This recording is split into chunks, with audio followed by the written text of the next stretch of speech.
The water was warm that Sunday morning. A gentle, lapping warmth that cradled the battleships moored in the serene embrace of Pearl Harbor. Aboard the USS Arizona, the smell of coffee and frying bacon mingled with a faint, ever-present scent of fuel oil and sea.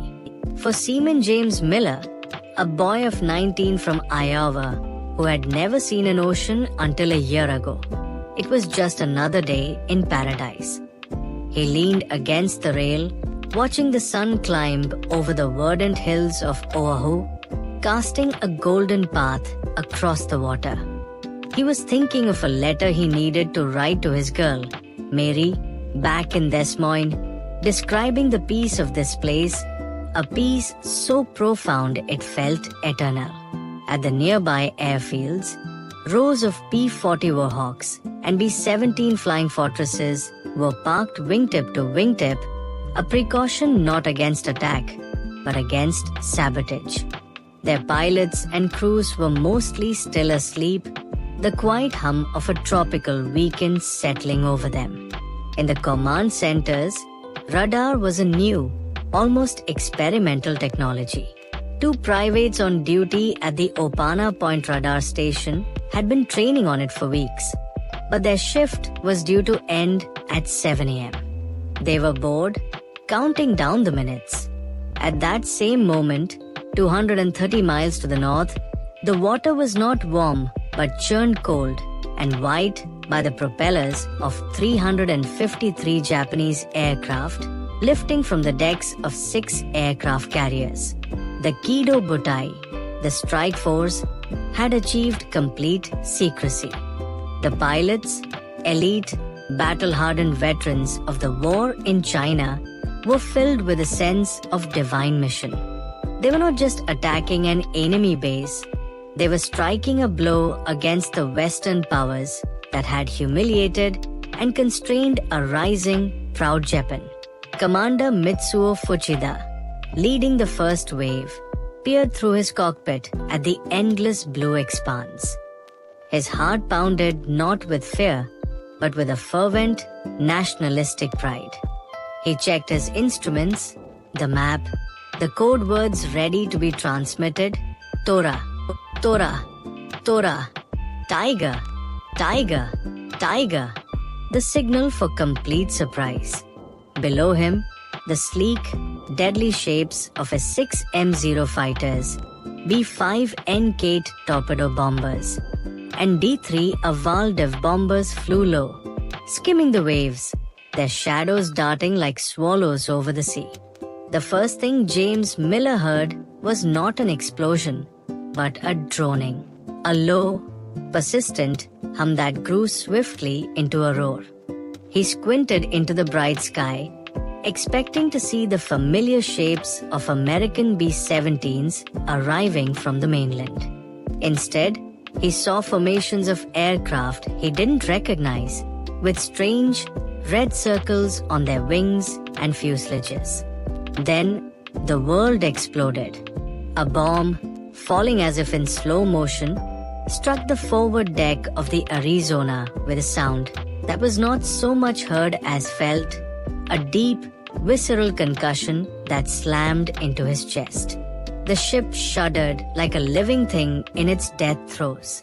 The air, once filled with the smell of coffee, was now thick with the acrid stench of cordite and burning metal. A second later, the klaxon began to blare, a frantic, useless alarm in the face of the hell that had already been unleashed. The 2 privates at the Opana Point radar station had, in fact, seen something. A large blip, the largest they had ever seen, approaching from the north. They reported it to the information center at Fort Shafter. The junior officer on duty, assuming it was a flight of American B-17s expected from California, told them, "Well, don't worry about it." The blip was dismissed. History turned on such moments of mundane assumption. For James, the next minutes were a blur of smoke, fire, and chaos. The Arizona was hit again, a cataclysmic strike that penetrated her forward magazine. The resulting explosion was a sun born in the heart of the ship. A fireball of unimaginable force ripped the great battleship in two. James was thrown from his feet, the heat searing his skin, the concussion robbing him of his hearing. He saw men, his friends, silhouetted against the inferno for an instant before they were vaporized. The ship began to list, groaning as she died, taking over 1,000 men with her into the dark, all-slicked water. James found himself in that water, choking on fuel oil, surrounded by flames that danced on the surface, trapping and consuming those who had jumped. He swam, his lungs burning, his mind a single, screaming thought. This is not a drill. This is war. Over at Battleship Row, the same scene of devastation was repeating itself. The USS Oklahoma, struck by multiple torpedoes, was rolling over, her great hull rising from the water like a dying whale. Men scrambling up her sides and then sliding back into the sea as she capsized. The West Virginia and California were settling into the mud of the harbor. The Maryland and Tennessee were damaged but fighting back. The Nevada, despite her wounds, managed to get underway, a symbol of defiance as she steamed toward the channel, only to be forced to beach herself to avoid blocking the harbor entrance. The airfields, Wheeler, Hickam, Billows, were graveyards of American air power. Row upon row of aircraft were shattered, burning wrecks, destroyed before they could even take off.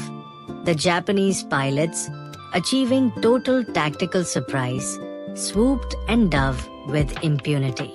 Commander Fuchida, circling high above, saw the pillars of black smoke rising, the fires ragging, the proud battleships sunk or sinking. He felt a surge of triumph.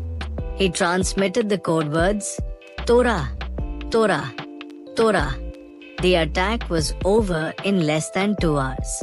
When the last Japanese plane disappeared over the horizon, a profound, shocking silence descended, broken only by the crackle of fires, the screams of the wounded, and the desperate cries of men trapped in sunken hulls.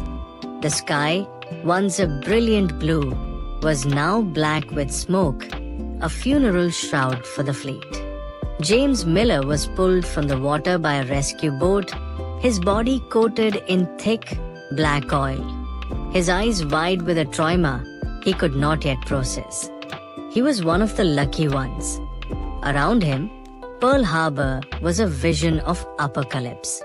2,403 Americans were dead. 1,178 were wounded. 8 battleships, 3 cruisers, 3 destroyers, and 188 aircraft were destroyed or severely damaged. The Pacific Fleet, the pride of American naval power, had been shattered. But the attack on the ships and planes was only the physical blow.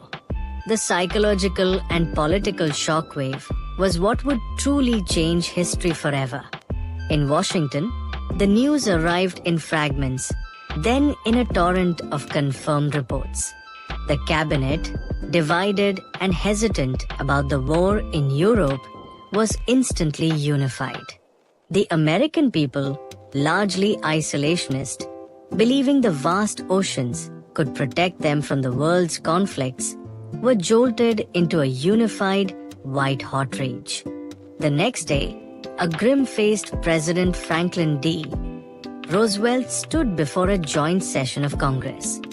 His voice, strong and clear, resonated through the chamber and out over the radio waves to a nation holding its breath. Yesterday, 7 December 1941, a date which will live in infamy, the United States of America was suddenly and deliberately attacked by naval and air forces of the Empire of Japan. He asked for a declaration of war, and he received it with only one dissenting vote. The sleeping giant, as Japanese Admiral Isoroku Yamamoto had feared, had been awoken, and it was filled with a terrible resolve. The simple, binary event of the attack, peace one moment, for the next, obscured the infinitely complex web of consequences it set in motion. The first and most immediate was the end of American isolationism. The United States was now all in. But this was not just a war against Japan. 4 days after Pearl Harbor, fulfilling a pact they had signed, Nazi Germany and fascist Italy declared war on the United States. Roosevelt's problem of how to aid a beleaguered Great Britain and the Soviet Union against Hitler without direct American involvement was solved in the most brutal way possible. The World War, which had been dragging for over 2 years, was now truly global. The industrial and human might of America was now committed to a two-front, two-ocean war, a scale of conflict the world had never seen. For James Miller, pulled from the all-slicked waters of Pearl Harbor, the change was personal and immediate. The boy from Iowa was gone, replaced by a man forged in fire. After a brief period of recovery, he was reassigned. The age of the battleship, he realized, had ended in those 2 hours. The future was naval air power.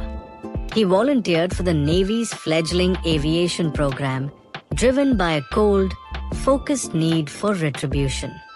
He learned to fly not in the graceful Warhawks, but in the rugged, deadly Grumman F-4F Wildcat, the workhorse of the carrier fleet.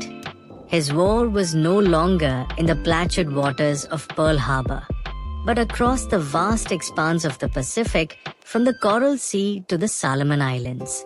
The strategic direction of the entire war was irrevocably altered.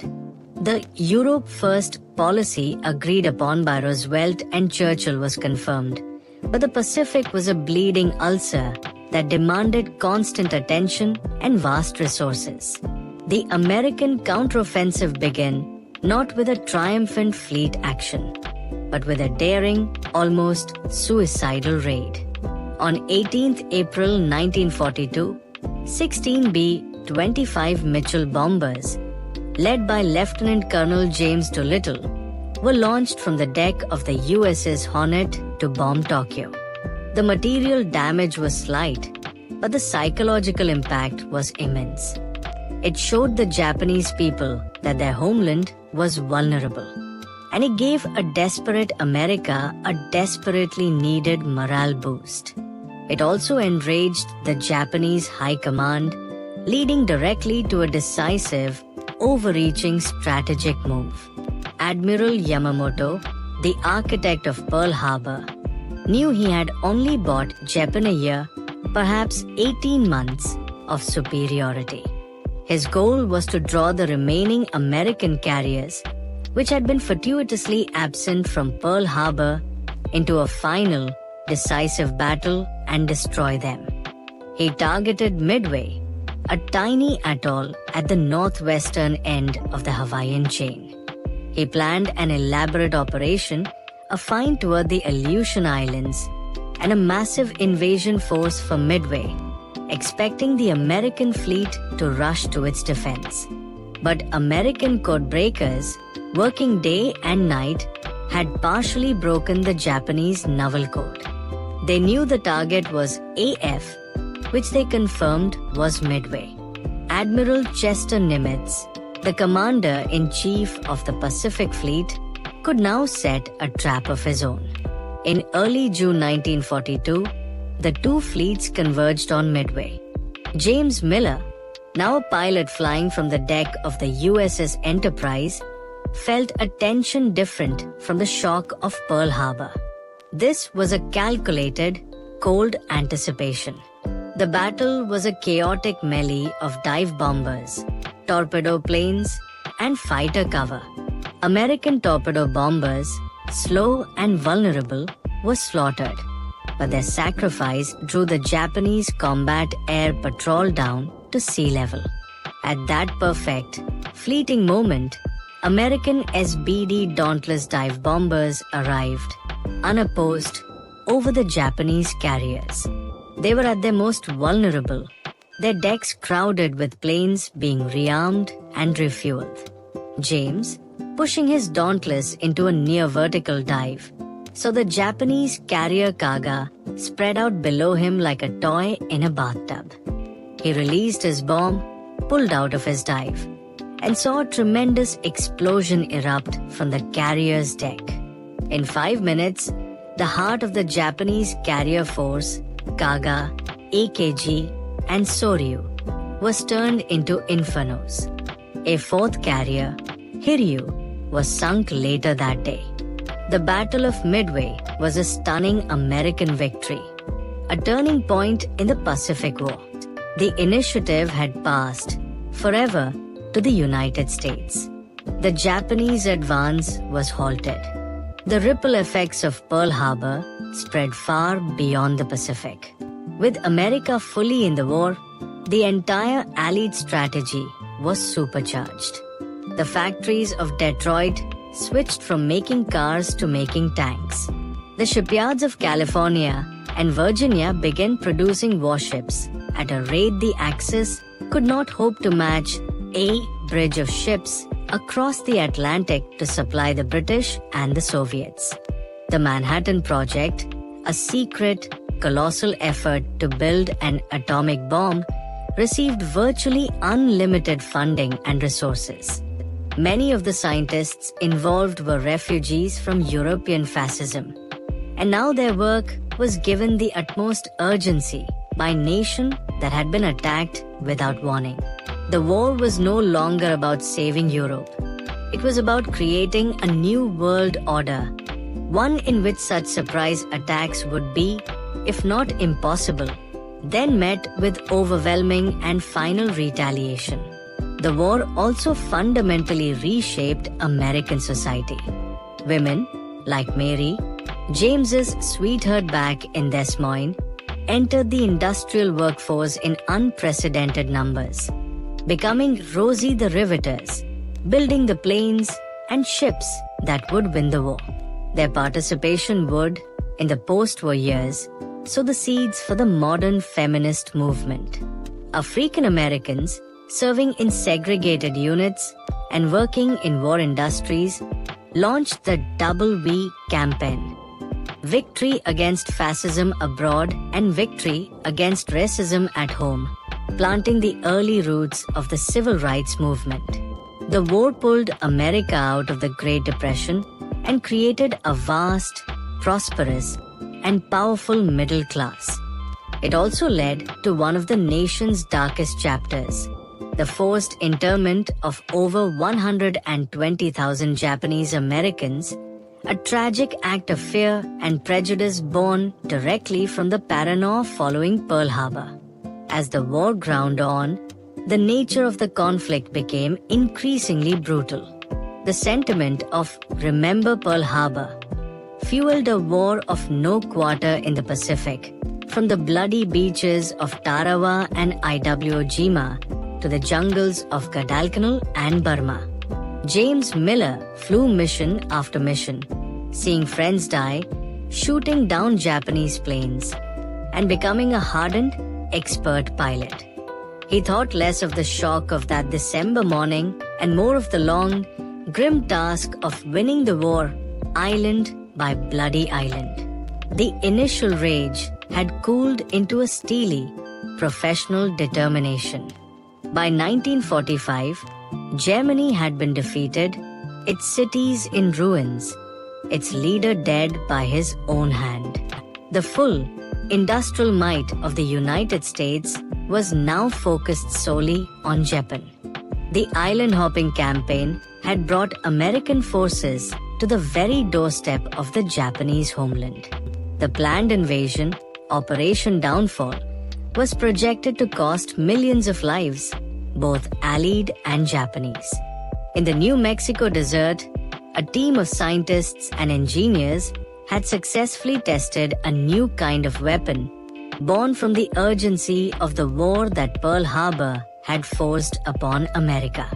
President Harry Truman, now in office after Roosevelt's death, was faced with a horrific decision. On 6 August 1945, a B-29 bomber named the Enola Gay took off from Tinian Island.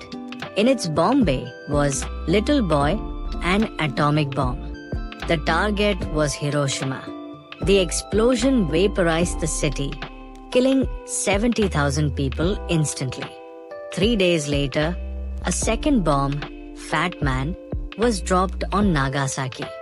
The world had entered the nuclear age.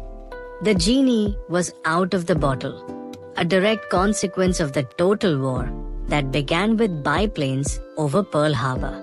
On 2 September 1945, aboard the USS Missouri in Tokyo Bay, Japanese officials signed the formal instruments of surrender. The war was over. In the aftermath, the world that emerged was almost unrecognizable from the one that existed before 7 December 1941. Europe was divided, an Iron Curtain descended as the Cold War between the United States and the Soviet Union began, a 45-year standoff between two superpowers armed with nuclear weapons, a terrifying legacy of the Manhattan Project. The United States, once a reluctant global power, was now the leader of the free world. It established a new network of alliances like NATO and poured billions into rebuilding its former enemies through the Marshall Plan, understanding that stability was the best defense against future conflicts. The United Nations was formed, a second attempt at a global organization to maintain peace, born from the ashes of a war that had engulfed the planet. The British and French empires, bankrupted and exhausted by the war, began to disintegrate, leading to decolonization and the birth of dozens of new nations across Asia and Africa. The State of Israel was established, partly in response to the Holocaust, a horror uncovered and confronted by the advancing Allied armies. Japan itself was occupied and transformed into a pacifist, economic powerhouse under a new American-written constitution.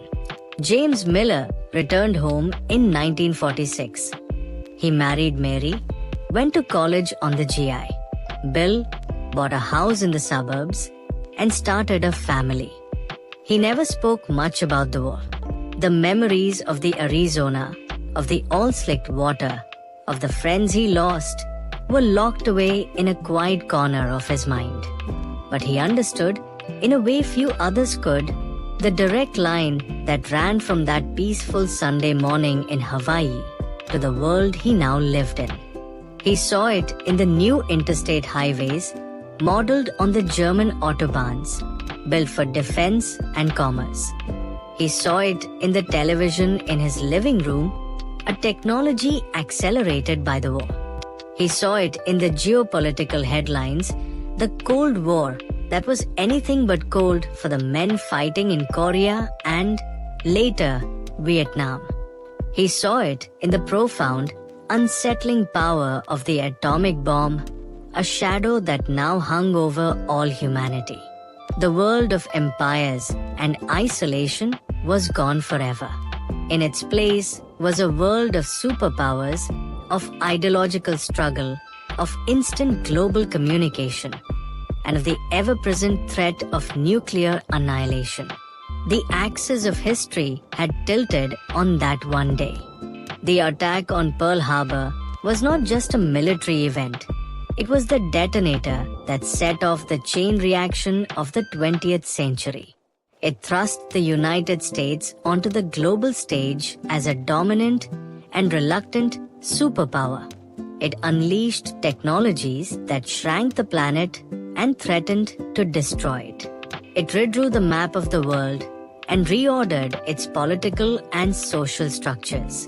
The tranquil waters of the harbor were long since cleared, the sunken ships raised or left as memorials. But the echoes of the explosions, the lessons learned in the fire, and the world forged in its aftermath would reverberate forever, a permanent, indelible mark on the timeline of human history, a date of infamy that truly changed everything. James Miller, holding his newborn son in 1948, looked out his window at the quiet, peaceful street and knew, with a certainty that was both comforting and terrifying, that the world his son would inherit was a world created, for better and for worse, by the events of that single fateful morning.